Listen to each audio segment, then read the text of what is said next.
السلام علیکم ورحمۃ اللہ وبرکاتہ۔ میں حسنہ زینب، میں اشال ماہن، ہفتم جماعت کی طالب علم۔ آج ہم آپ کو سونے اور چاندی کے زکوٰۃ کے بارے میں بتانے جا رہے ہیں۔ اگر آپ کے پاس 7.5 تولہ سونا ہو یا پھر اس سے زیادہ تولہ سونا ہو تو پھر آپ پر سونے پر زکوٰۃ فرض ہے، اور اگر آپ کے پاس 52.5 تولہ چاندی ہو یا پھر اس سے زیادہ تولہ چاندی ہو تو پھر آپ پر زکوٰۃ فرض ہے۔ سونے پر زکوٰۃ نکالنے کا طریقہ یہ ہے کہ فرض کر لیجیے آپ کے پاس 10 تولہ سونا ہے اور 10 تولے سونے کی قیمت نکالنی ہوگی۔ اس کے بعد اسے 2.5 سے ملٹیپلائی کریں، پھر 100 سے ڈیوائڈ کریں۔ اور چاندی پر زکوٰۃ نکالنے کا طریقہ یہ ہے کہ جتنی چاندی ہے اس کی قیمت نکالیں، قیمت نکالنے کے بعد اس کو 2.5 سے ملٹیپلائی کریں، پھر 100 سے ڈیوائڈ کرنے کے بعد جو جواب آئے گا اتنی قیمت کی آپ کو زکوٰۃ دینی ہے۔ جزاک اللہ۔ السلام علیکم ورحمۃ اللہ وبرکاتہ۔ میں فصیحہ فاطمہ، میں ایمن، ہم ہفتم جماعت کی طالب علم ہیں۔ آج ہم آپ کو مال اور زمین پر زکوٰۃ کے بارے میں بتائیں گے۔ اگر آپ کے پاس ایک رہنے کے گھر کے علاوہ ایک اور گھر ہے یا ایک رہنے کے گھر کے علاوہ ایک اور زمین ہے تو آپ پر زکوٰۃ دینا فرض ہوتا ہے۔ زکوٰۃ نکالنے کا طریقہ یہ ہے کہ پہلے اپنی زمین کی قیمت نکالی جائے، اس کے بعد اسے 40 کے ساتھ تقسیم کیا جائے، جو جواب ہوگا وہی آپ کی زکوٰۃ ہوگی۔ اور اسی طرح اگر خرچ سے زیادہ اگر آپ کے پاس مال ہے تو آپ پر زکوٰۃ دینا فرض ہوتا ہے۔ زکوٰۃ نکالنے کا طریقہ یہ ہے کہ جتنا آپ کا مال ہوتا ہے اس میں سے 2.5% آپ کو زکوٰۃ دینی ہوگی۔ جزاک اللہ خیر۔ السلام علیکم ورحمۃ اللہ وبرکاتہ۔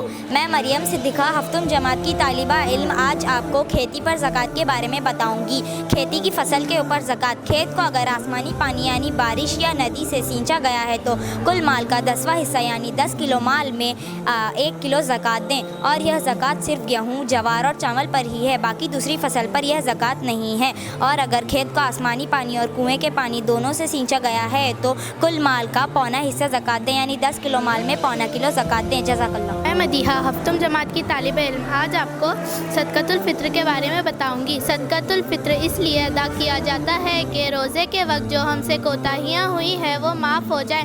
صدقۃ الفطر کو عید کی نماز سے پہلے ادا کرنا چاہیے۔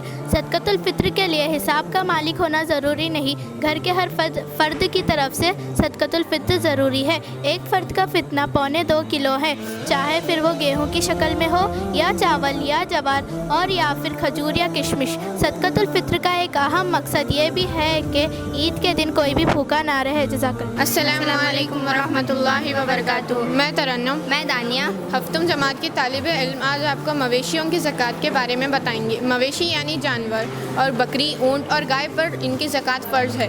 دانیہ آپ کو ان کے نصاب کے بارے میں بتائیں گے۔ بکریوں کا نصاب۔ اگر آپ کے پاس 40 یا 40 سے زیادہ بکریاں ہیں تو آپ پر زکوٰۃ فرض ہے۔ اگر آپ کے پاس 40 سے لے کر 120 تک بکریاں ہیں تو آپ کو ایک بکری زکوٰۃ دینی چاہیے، ہر 100 پر ایک بکری بڑھانی چاہیے۔ اونٹ کا نصاب۔ اگر آپ کے پاس 5 یا 5 سے زیادہ اونٹ ہے تو آپ پر زکوٰۃ فرض ہے۔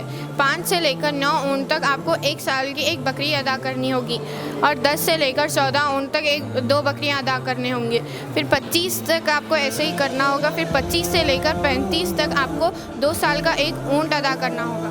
گائے کا نصاب۔ اگر آپ کے پاس 30 یا 30 سے زیادہ گائے ہیں تو آپ پر زکوٰۃ فرض ہے۔ اگر آپ کے پاس 30 سے لے کر 39 گائے ہیں تو آپ کو 1 سال کی ایک گائے زکوٰۃ دینی چاہیے۔ اگر آپ کے پاس 40 سے لے کر 59 گائے ہیں تو آپ کو 2 سال کی ایک گائے زکوٰۃ دینی چاہیے۔ اگر آپ کے پاس 60 سے لے کر 69 گائے ہیں تو آپ کو 1 سال کے 2 گائے زکوٰۃ دینی چاہیے۔ جزاک اللہ خیر۔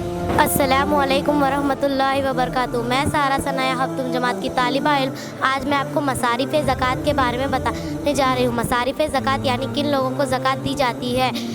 قرآن میں اللہ تعالیٰ نے فرمایا، سورہ التوبہ آیت نمبر 9، انما الصدقات للفقراء والمساکین والعاملین علیہا والمولفات قبولہم وفی الرقاب والغارمین فی سبیل اللہ وابن السبیل۔ ترجمہ، زکوٰۃ انہی لوگوں کو دیے جائے جو غریب ہو، محتاج ہو، زکوٰۃ وصول کرنے والے ہو، غلام آزاد کرنے والے ہو، نیو مسلم ہو، اللہ کی راہ میں ہو، قرضدار ہو اور مسافر ہو۔ جزاک اللہ خیر۔ السلام علیکم ورحمۃ اللہ وبرکاتہ۔ میں سفورہ، میں تنزلہ، ہم ہفتم جماعت کے طالب علم، آج ہم آپ کو بتانے والے ہیں زکوٰۃ نہ دینے کا وبال۔ زکوٰۃ اگر نہ دیے تو ہمارا مال تباہ اور برباد ہو جاتا ہے، جیسے کہ گھر، فصل اور اناج برباد ہو جاتا ہے۔ جو شخص زکوٰۃ نہیں دیتا اللہ ان پر قہر ثانی لاتے ہیں۔